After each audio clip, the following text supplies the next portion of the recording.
Hi friends, நான் இந்த வீடியோவில் ஜனவரி 2025க்கான கரண்ட் அஃபேர்ஸ் சொல்கிறேன். எங்களுடைய டிஎன்பிஎஸ்சி தொடர்பான மற்ற வீடியோ உங்களுக்கு வேணும்னா கீழே டிஸ்கிரிப்ஷனில் உள்ள பிளேலிஸ்ட் லிங்கை கிளிக் பண்ணுங்கள்.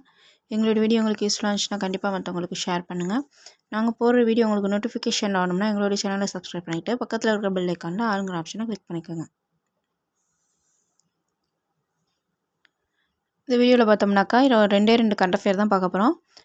இப்போ 2025ஆம் ஆண்டுக்கான பத்ம விருதுகள் அறிவிச்சிருக்காங்க. அந்த பத்ம விருதுகளும் இப்போ இஸ்ரோ வந்து 100வது செயற்கைக்கோளை வந்து செலுத்தியிருக்காங்க. அதை பற்றியும் தான் இந்த வீடியோவில் பார்க்க போகிறோம்.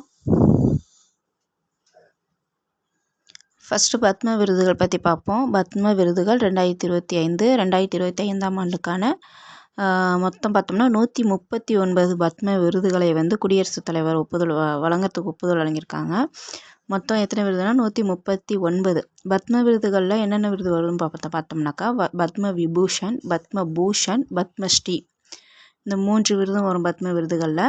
மொத்தம் 139 விருதுகள் வழங்குறதுக்கு ஒப்புதல் வழங்கியிருக்காங்க. பத்ம விபூஷன் பார்த்தோம்னா மொத்தமே நம்ம இந்தியா லெவலில் 7 பேர் வாங்குறாங்க. பத்ம பூஷன் பார்த்தோம்னா 19 பேர் வாங்குறாங்க. அதில் நம்ம 3 பேர் வந்து நம்ம தமிழகத்தை சேர்ந்தவங்க. பத்மஸ்ரீ பார்த்தோம்னா 113 பேர். இதில் பார்த்தோம்னா 10 பேர் வந்து நம்ம தமிழகத்தை சேர்ந்தவங்க. அப்போ பார்த்தோம்னா மொத்தம் 13 பேருக்கு, நம்ம தமிழகத்தை சேர்ந்த 13 பேருக்கு பத்மஸ்ரீ அவார்டு வந்து பத்ம விருதுகள் கொடுக்குறாங்க. 13 பேரில் 3 பேருக்கு வந்து பத்ம பூஷன் விருதும் 10 பேருக்கு பத்மஸ்ரீ விருதும் கொடுக்குறாங்க. நம்ம தமிழ்நாட்டிலேருந்து 13 பேருக்கு பத்ம விருதுகளை மத்திய அரசு அறிவிச்சிருக்கு. பத்ம விபூஷன் பார்த்தோம்னா மொத்தம் 7 பேர் தான், அதனால் அவங்க பேர் எல்லாத்தையும் பார்த்துப்போம். மற்ற விருது பார்த்தோம்னா நம்ம தமிழகத்தை சேர்ந்த 13 பேர் மட்டும் நம்ம பார்த்துக்குவோம். பத்ம விபூஷனில் பார்த்தோம்னா மொத்தம் 7 பேருக்கு தான் விருது கொடுத்துருக்காங்க.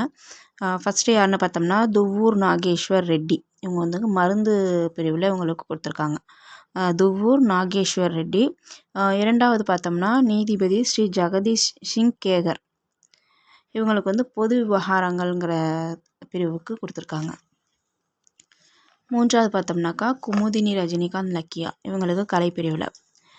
குமுதினி ரஜினிகாந்த் லக்கியா இவங்களுக்கு கலைப்பிரிவில். அடுத்து 4வது பார்த்தோம்னா லக்ஷ்மி நாராயண சுப்பிரமணியம், இவங்களுக்கும் கலைப்பிரிவில். லக்ஷ்மி நாராயண சுப்பிரமணியம் கலைப்பிரிவில். அடுத்து பார்த்தோம்னா எம்டி வாசுதேவன் நாயர், இவங்களுக்கு இலக்கியம் மற்றும் கல்விங்கிற பிரிவில் கொடுத்துருக்காங்க. அடுத்து பார்த்தோம்னா ஒசாமு சுசுகி, இவங்களுக்கு வந்து வர்த்தகம் மற்றும் தொழிலுங்கிற பிரிவில் கொடுத்துருக்காங்க. ஒசாமு சுசுகி வர்த்தகம் மற்றும் தொழிலுங்கிற பிரிவில் கொடுத்துருக்காங்க. 7வது பார்த்தோம்னா சாரதா சின்ஹா கலைங்கிற பிரிவில் கொடுத்துருக்காங்க. சாரதா சின்ஹா கலைங்கிற பிரிவில் கொடுத்துருக்காங்க. பத்ம விபூஷன் விருது மொத்தம் 7 பேருக்கு தான் கொடுக்குறாங்க. அதனால் நம்ம ஃபுல்லத்தையும் பார்த்துப்போம். அந்த 7 பேர் யாருன்னு பார்த்தோம்னா துவ்வூர் நாகேஸ்வர் ரெட்டி, இரண்டாவது பார்த்தோம்னா ஸ்ரீ ஜெகதீஷ் சிங் கேகர், மூன்றாவது வந்து குமுதினி ரஜினிகாந்த் லக்கியா, 4வது வந்து லக்ஷ்மி நாராயண சுப்பிரமணியம், 5வது பார்த்தோம்னா எம்டி வாசுதேவன் நாயர், 6வது வந்து ஒசாமு சுசுகி, 7வது வந்து சாரதா சின்ஹா. அடுத்து பார்த்தோம்னா நம்ம தமிழகத்தை சேர்ந்த 13 பேர் பத்ம விருதுகள் வாங்குறாங்க. அதில் 3 பேர் பார்த்தோம்னா பத்ம பூஷன், 10 பேர் வந்து பத்மஸ்ரீ விருதுகள் வாங்குறாங்க.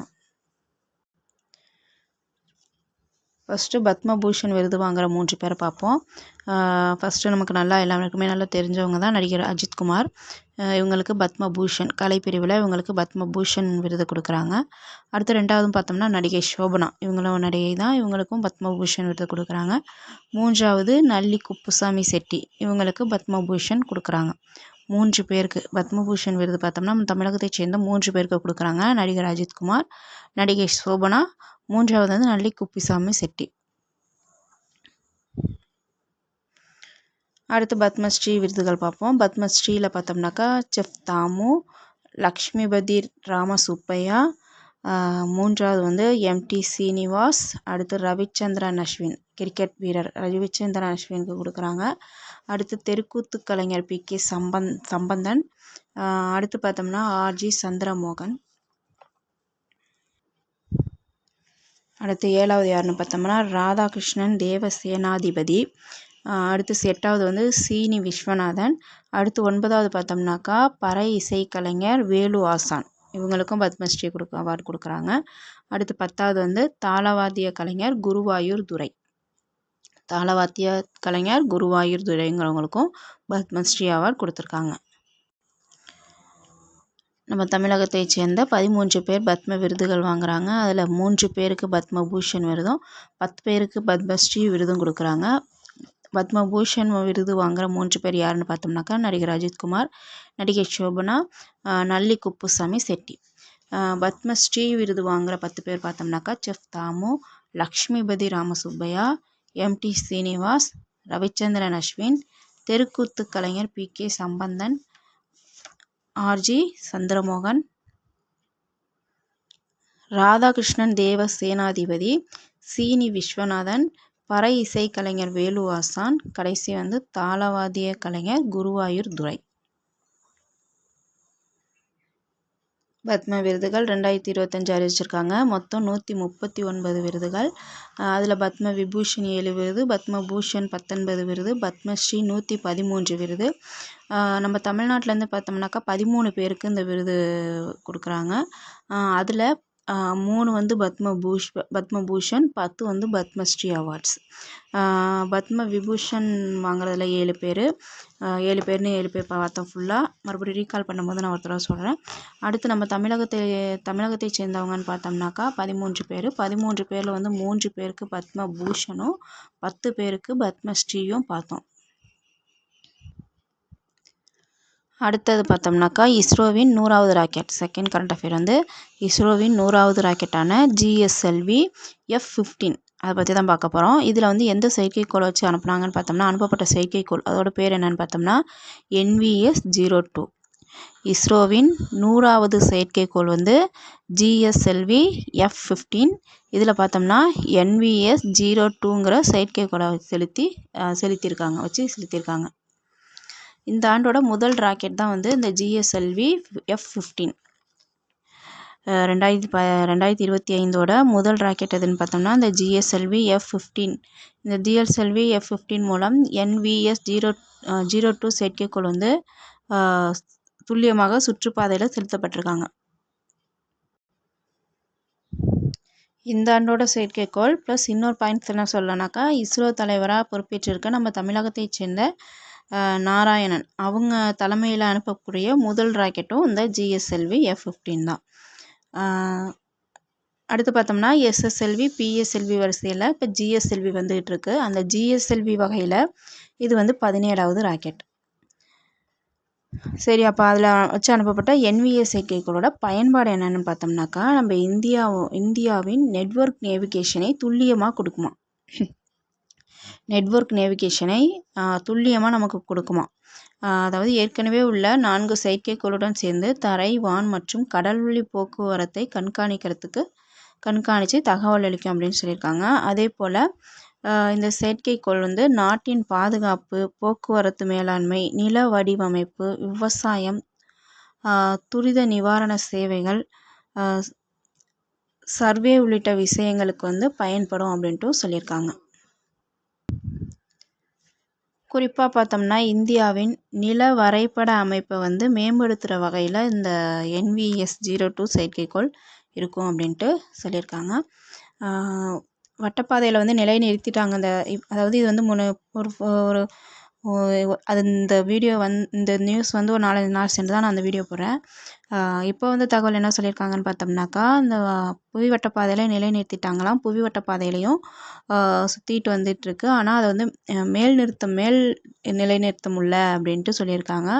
அதாவது செயற்கைக்கோளெல்லாம் நல்லா தான் இருக்குது. அது வந்து நீள்வட்ட பாதையில் இப்போ வந்து சுற்றிட்டு வந்துகிட்ருக்கு.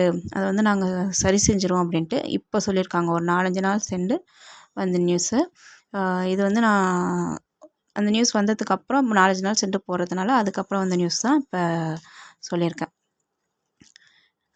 அதாவது புவி வட்ட பாதையில் அவங்களுக்கு வந்து தூக்கி சுத்த முடியல, அது வந்து நீள்வட்ட பாதையில் இப்போ நல்லபடியாக சுற்றிக்கிட்டு இருக்கு அப்படின்ட்டு இஸ்ரோவில் சொல்லியிருக்காங்க நமக்கு. இஸ்ரோவோட 100வது ராக்கெட் எதுன்னு பார்த்தோம்னா GSLV F-15. ஜிஎஸ்எல்வி F-15 இதில் வந்து NVS-02 செயற்கைக்கோளை வந்து செலுத்தியிருக்காங்க.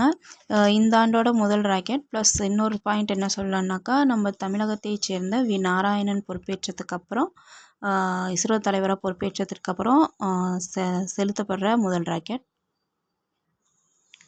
SSLV PSLV வரிசையில் இந்த ஜிஎஸ்எல்வியும் இருக்குது. ஜிஎஸ்எல்வி வகையில் இது வந்து 17வது ராக்கெட்டு. இந்த NVS செயற்கைக்கோளோட பயன்பாடுன்னு முக்கியமாக எது சொன்னோம்னா, நம்ம இந்தியாவோட நெட்வொர்க் நேவிகேஷனை துல்லியமாக கொடுக்குமா. இதுக்கு முன்னாடி உள்ள 4 செயற்கைக்கோளோடு சேர்ந்து தரைவான் மற்றும் கடல்வழி போக்குவரத்து கண்காணித்து தகவல் அளிக்கும்னு சொல்லியிருக்காங்க. அதே போல் இந்த செயற்கைக்கோள் பார்த்தோம்னா நாட்டின் பாதுகாப்பு, போக்குவரத்து மேலாண்மை, நில வடிவமைப்பு, விவசாயம், துரித நிவாரண சேவைகள், சர்வே உள்ளிட்ட விஷயங்களுக்கு இது வந்து பயன்படும் அப்படின்னு சொல்லியிருக்காங்க. குறிப்பாக பார்த்தோம்னா இந்தியாவின் நில வரைபட அமைப்பை மேம்படுத்தும் வகையில் இருக்கும் அப்படின்ட்டும் சொல்லியிருக்காங்க. ஒருத்தர் ரீகால் பண்ணிடுவோம். பத்ம விருதுகள் 2025 அறிவிச்சிருக்காங்க. மொத்தம் 139 விருதுகள் அறிவிச்சிருக்காங்க. அதில் பார்த்தோம்னா பத்ம விபூஷன் 7 பேர், பத்ம பூஷன் 19 பேர், பத்மஸ்ரீ வந்து 113 பேருக்கு கொடுக்குறாங்க. நம்ம தமிழகத்துலேருந்துன்னு பார்த்தோம்னா 13 பேருக்கு பத்ம விருது அறிவிச்சிருக்காங்க. அதில் வந்து பார்த்தோம்னாக்கா 3 பேர் பத்ம பூஷன், 10 பேர் பத்மஸ்ரீ விருது கொடுத்துருக்காங்க. பத்ம விருதுகள் மொத்தம் 7 பேர். 7 பேர் யாருன்னு பார்த்தோம்னா துவ்வூர் நாகேஸ்வர ரெட்டி, ஸ்ரீ ஜெகதீஷ் சிங் கேகர், 3வது வந்து குமுதினி ரஜினிகாந்த் லக்கியா, 4வது வந்து லக்ஷ்மி நாராயண சுப்பிரமணியம், 5வது வந்து MT வாசுதேவன் நாயர், 6வது வந்து ஒசாமு சுசுகி, 7வது வந்து சாரதா சிங்கா. மொத்தம் 7 பேருக்கு தான் வந்து பத்ம விபூஷன் விருது கொடுத்துருக்காங்க. அவங்க 7 பேரையுமே பார்த்துட்டோம். நம்ம தமிழகத்தை சேர்ந்த 13 பேருக்கு வந்து பத்ம விருதுகள் கொடுத்துருக்காங்க. 13 பேரில் 3 பேருக்கு பத்ம பூஷன் விருதும் 10 பேருக்கு பத்மஸ்ரீ விருதும் அறிவிச்சிருக்காங்க. ஃபஸ்ட்டு யாருன்னு பார்த்தோம்னா நடிகர் அஜித்குமாருக்கு பத்ம பூஷன், நடிகை சோபனாக்கும் பத்ம பூஷன், நல்லி குப்புசாமி செட்டிக்கும் பத்ம பூஷன். அடுத்து பத்ம ஸ்ரீ விருது பெறுற 10 பேர் யாருன்னு பார்த்தோம்னா செஃப் தாமு, லக்ஷ்மிபதி ராமசுப்பையா, MT சீனிவாஸ், ரவிச்சந்திரன் அஸ்வின், தெருக்கூத்து கலைஞர் PK சம்பந்தன், RG சந்திரமோகன், ராதாகிருஷ்ணன் தேவ சேனாதிபதி, சீனி விஸ்வநாதன், பறை இசைக்கலைஞர் வேலு ஆசான், தாளவாத்திய கலைஞர் குருவாயூர் துரை. பத்ம விருதுகள் அவ்வளோதான். அடுத்து 2வது கண்டக்டர் வந்து இஸ்ரோ வந்து இப்போ 100வது ராக்கெட் செலுத்திருக்கு. ராக்கெட் என்ன பேர் என்னென்னு பார்த்தோம்னா GSLV F-15. அதில் வந்து NVS-02ங்கிற செயற்கைக்கோள் செலுத்தியிருக்காங்க. இந்த ஆண்டோட முதல் ராக்கெட் தான் வந்து இந்த GSLV F-15. ப்ளஸ் இன்னொரு பாயிண்ட் என்ன சொல்லலாம்னாக்கா, நம்ம தமிழகத்தை சேர்ந்த வி நாராயணன்கிறவங்க இஸ்ரோ தலைவராக பொறுப்பேற்றதுக்கப்புறம் அவங்க தலைமையில் அனுப்பப்படக்கூடிய முதல் ராக்கெட் ஒன்று சொல்லலாம். SSLV PSLV வரிசையில் இப்போ வந்து GSLV இருக்குது. இந்த GSLV வரிசையில் இது வந்து 17வது ராக்கெட்டு. NVS செயற்கைக்கோளோட முக்கிய பயன்பாடு எதுன்னு பார்த்தோம்னாக்கா, நம்ம இந்தியாவோட நெட்வொர்க் நேவிகேஷனை துல்லியமாக கொடுக்குமா. ஏற்கனவே இருக்கிற 4 செயற்கைக்கோளோடு சேர்ந்து தரை, வான் மற்றும் கடல்வழி போக்குவரத்தை கண்காணித்து தகவல் அளிக்கும்னு சொல்கிறாங்க. அதே போல் இந்த செயற்கைக்கோள் பார்த்தோம்னா நாட்டின் பாதுகாப்பு, போக்குவரத்து மேலாண்மை, நில வடிவமைப்பு, விவசாயம், துரித நிவாரண சேவைகள், சர்வே உள்ளிட்ட விஷயங்களுக்கு வந்து பயன்படும் அப்படின்ட்டு சொல்லியிருக்காங்க. குறிப்பாக இந்தியாவின் நில வரைபட அமைப்பை மேம்படுத்தும் வகையில் இருக்கும் அப்படின்னு சொல்லியிருக்காங்க. இஸ்ரோவின் 100வது ராக்கெட் எதுன்னு பார்த்தோம்னா GSLV F-15. அதில் செலுத்தப்பட்ட செயற்கைக்கோள் பேர் என்னன்னு பார்த்தோம்னா NVS-02. தேங்க்யூ.